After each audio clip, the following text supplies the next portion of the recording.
మహారాష్ట్ర నాసిక్ పట్టణంలో పావన ప్రదేశాలున్నాయి. వాటిలో ముఖ్యమైనవి రామకుండ్, పంచవటి, కాలారాం మందిరం, శ్రీ కపాలేశ్వర మందిరం. నేటి భక్తి సమాచారంలో శ్రీ కపాలేశ్వర మందిరం దర్శిద్దాం.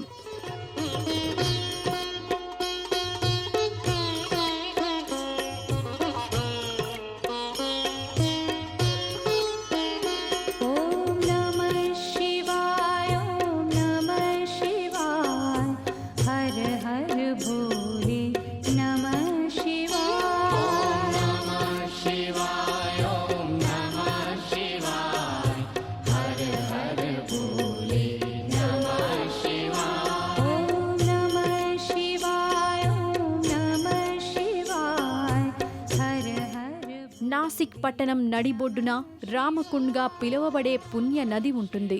మధ్యన రామకుండ్ నదీ ప్రవాహం చుట్టూ ఆలయాలతో కాశీని తలపింపజేసేలా ఉంటుంది. ఇక్కడే నెలకొని ఉన్నది శ్రీ కపాలేశ్వర మందిరం. పరమశివుడు శ్రీ కపాలేశ్వర నామంతో కొలువబడుతున్నాడు. భక్తులు రామకుండ్లో పవిత్ర స్నానమాచరించి శ్రీ కపాలేశ్వర ఆలయం సందర్శిస్తారు.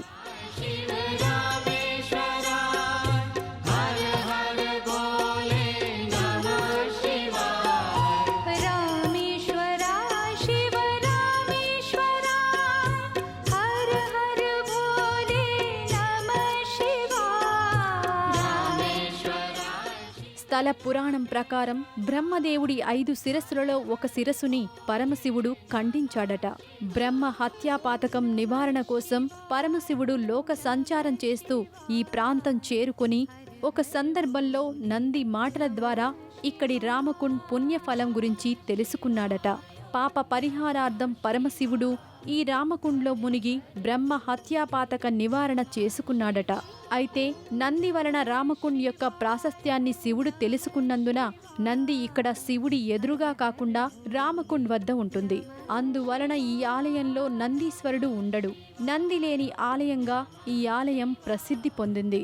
మన దేశంలో నంది లేని ఆలయం శ్రీ కపాలేశ్వర ఆలయం ఒక్కటే అని చెప్తారు.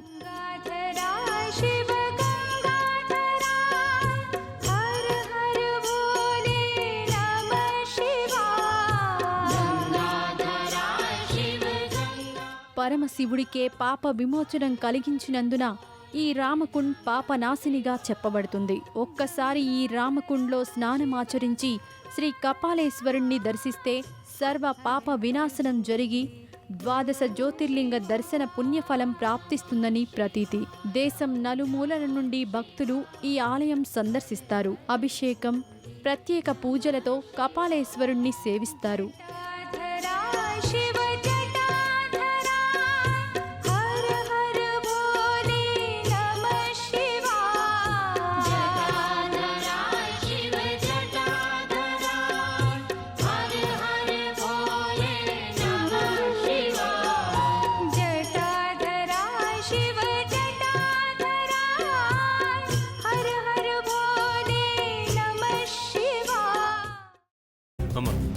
అలాంటి వాళ్ళది నిజమైన ప్రేమ కాదు, అది వ్యామోహం. ఎగ్జాక్ట్లీ చిన్నత్త, నిజంగా ప్రేమించుకున్న వాళ్ళు అలా చేయరు. ఎంత మనసు విరిగిపోతే కన్న కూతుర్ని పట్టుకొని మా దృష్టిలో చచ్చిపోయా ఉంటుందా తల్లి? అది సరే అమ్మా, తన కూతురుతో తన మాట అనేటప్పుడు ఆమె మాటల్లో వ్యథ, కళ్ళల్లో బాధ గమనించావమ్మా?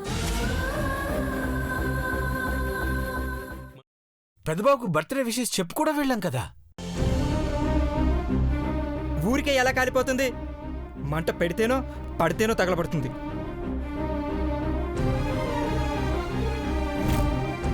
కరెక్ట్ చిన్నబాబు, నీకొచ్చినట్టే నాకు డౌట్ వచ్చింది. పార్వతే షర్టును తగలబెట్టిందనుకుంటా.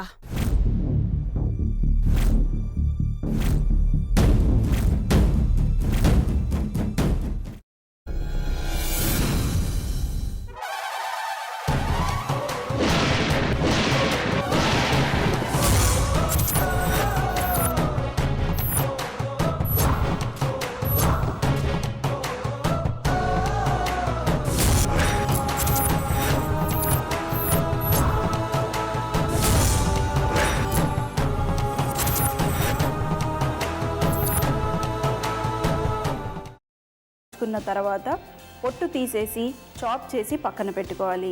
ఒక ప్యాన్లో కొద్దిగా నూనె వేడి చేసి అందులో ఆవాలు, మినప్పప్పు, శనగపప్పు, కరివేపాకు, సన్నగా తరిగి పెట్టుకున్న ఉల్లిపాయలు వేసుకుని 1 నిమిషం పాటు వేయించుకోవాలి. ఆ తర్వాత కాల్చి కట్ చేసి పెట్టుకున్న వంకాయని కూడా అందులో వేసుకుని బాగా మిక్స్ చేసి బౌల్లోకి ట్రాన్స్ఫర్ చేసుకుని అందులో తగినంత చిక్కటి పెరుగు లేదా పల్చటి పెరుగు వేసుకుని మిక్స్ చేసి అన్నంతో కానివ్వండి, చపాతీతో కానివ్వండి సర్వ్ చేసినా చాలా బాగుంటుంది.